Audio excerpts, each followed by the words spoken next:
Hey, this is Ethan Kirby with J&RS, and this is Luke. We're going to go over some framing basics today. All right, let's get going.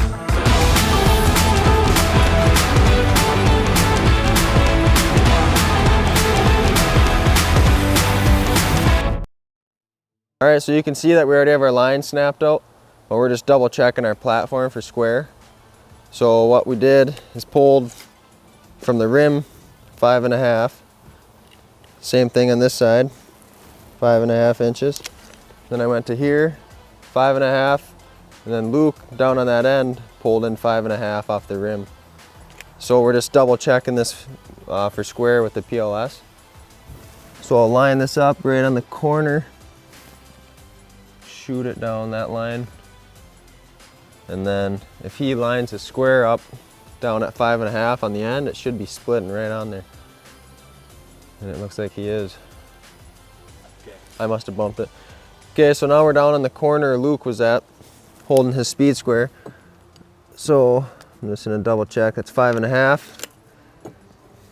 So normally, if you're building a square, your dot laser will be splitting right on your speed square. And this is right at the 5.5 mark. So all that laser is doing is verifying that all these corners will be 90 degrees, nice and square. We got all our plates cut for this outside wall. The easiest way, or what I like to do, is nail them together with some 8-penny nails. That just keeps it, these boards are kind of kicked, but it keeps it nice and tight together and nice for doing layout. So to start, this wall runs to the outside of the building. I'll hook on the outside, go 15.25. And then I'll bring my tape to here and go 16 off of that. Luke, you want to hold me there? Usually I'd use an 8-penny nail, but since Luke's a handyman, now I'll go 16 off of that all the way down this wall. It's important to cut your plates to exactly 16 feet. You'll see in a little bit here, right here, so that this stud will land halfway on this plate, halfway on this plate. So when I started this layout, you might be wondering why I started 3/4 back from 16 on center layout. And that's because for our sheeting, when you come down to 4 feet, we'll start it on that corner and it'll split perfectly on this stud all the way down the wall. So we have this wall framed up. Normally the plates would just be laying right at this line, run into the edge of our building. But so there's a little trick to laying out these walls that bump into the outside wall. So what you do is, this wall is 5.5 inches wide, and you want to be hooking on the outside of the building. So we burnt 5.5 off the end of this plate, marked 15.25, and then we went off of that 15.25, obviously we went 16 inches for the rest. So we're going to start framing this long wall. But what we did is tacked our top plate to the floor. Because we have nowhere flat to frame, we're gonna overhang our studs off the floor. All right, so we're doing an L corner on this outside corner. So you just have one normal stud flipped upright, lay one down, bump it tight, and we nail it all the way along this edge. And make sure it's crowned. We flip it like this.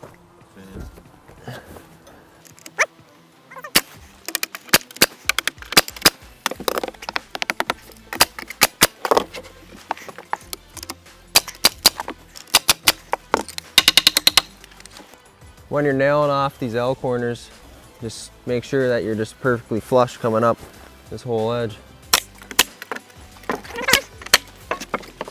So you've seen us, when we were framing this wall, you've seen us build these L corners. So the reason we do it is so there's a solid surface out there for your sheeting backer. And then this other part of the L acts as drywall backer for the inside of the building. And then it allows for an easy access to insulate as well. So before I hand Luke a stud to nail, I just look down it and make sure that if there's a rainbow effect to it, that it's up. And we'll do that for all of our studs down the wall. So crown out. And this is the side the sheeting will go on. If you don't crown your studs, you'll have studs crowning in, you'll have studs crowning out. and your wall is just gonna look like the shore of Lake Superior.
I like to nail every other stud. I do 2 or 3. Might be overkill, but more nails the better. So now we got our wall stood. We like to put just a temp brace on here, and we'll leave it out of plumb. We'll push it outwards a little bit, so this next wall will just slip in there real easy. You good?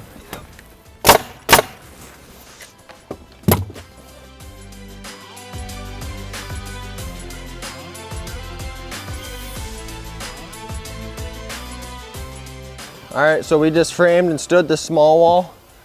So we nailed it to the bottom, or we nailed the bottom to the line, and then now Luke's up top, toenail and the 2 top plates together where they intersect. And you remember we had this wall out of plumb, so now we can bring it back in and it'll sit tight to this wall. Just push it tight to that wall and we'll see. So now I'm gonna pop this brace off. How much of a gap do you have to the wall over there? That's money, man. Yeah. But now we gotta make sure that's...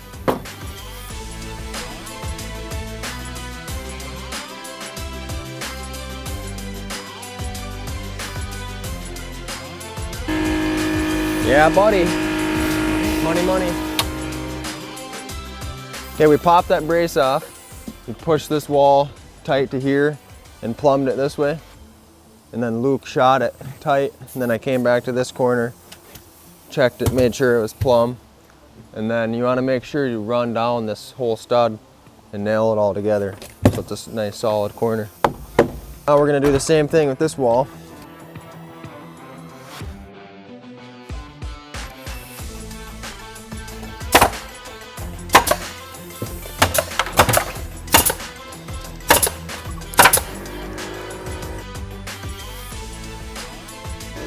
There you are.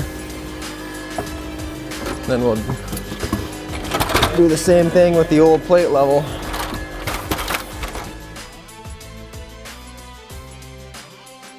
So that we should cheat that out a little bit. That wall must be, it's got to be like right 3/8.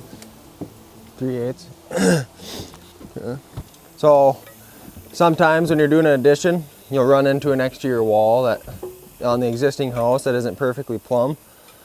So we just check this, and it's, if we push it tight, it's 3/8 in. So we're gonna cut a 3/8 block, stick it behind our wall. So then our exterior wall is perfectly plumb. So Luke's got our 3/8 block, because that's how out of plumb that existing wall is. He's just gonna slip that in there. I'll push it tight for him. I already made a plumb line there.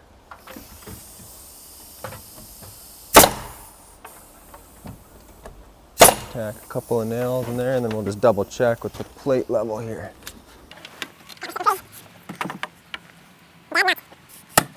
So the next step is I'm just gonna check the center, make sure it's plumb. If it's not, we'll put another brace here. Because we know we got that corner plumb, this corner plumb. So we'll see how this is sitting. Yeah, see that? that needs to come in a little bit, so we'll put a brace here, get it plumb, and then we'll run a string line from that corner to this corner to straighten the wall, because it's probably doing a little wave right now. All right, so when we stood these little walls, we checked this inside corner for plumb and nailed it to the wall. Now we went out to this corner and checked it. It needs to go this way a little bit. So we're going to use this diagonal brace, is what we call it. We'll set it in the corner, nail it to the top plate, go down to the bottom, and use our cat's paw and pry off the bottom plate. And once it's good, nail it right to the bottom plate, and that'll hold us right where we want to be. How far off is it?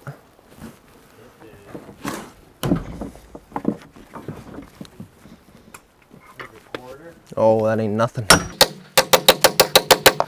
Get a good chunk of that bottom plate. Which way? My way.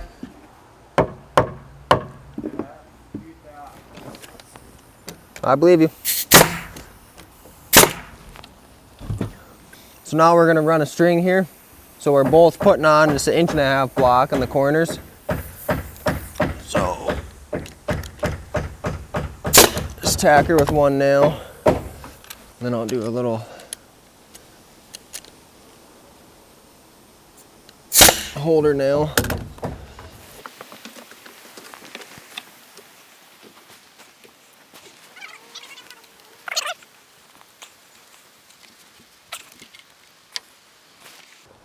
Then I like to take an 8 penny and just pound it towards the end of the block, just to hug that line tight to that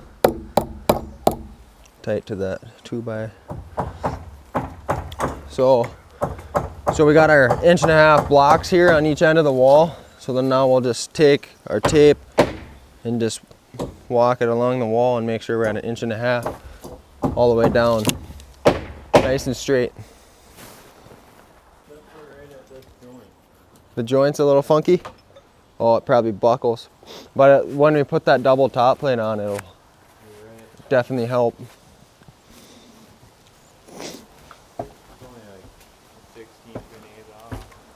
Yeah, that top plate will suck it right straight. So now we're double top plating, and you want to run your plates where they intersect. You want to overlap it. So this plate will run all the way to the outside here. So it just locks it together. And then we like to nail over the studs as we're going down this. So then the electricians will still like us, because they got to drill up through here. And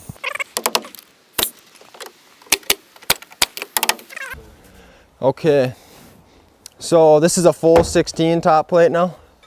So on our walls we started with a full 16 from that end this way, and you can see that joint there. So now we want to start on with a 16 from this end, 16 footer. So it overlaps that joint by more than enough, locks it together. Yeah, and then it's nice to have a guy on that far end of a board to pull it back and forth for you as you're nailing. So if you had any interior walls in your building, we would leave out a 3.5 inch gap on the top plate, so that the second top plate on the interior wall can run in and tie in to the exterior wall. Thanks for following along with us today. Make sure you hit that like button and subscribe. We'll see you on the next one.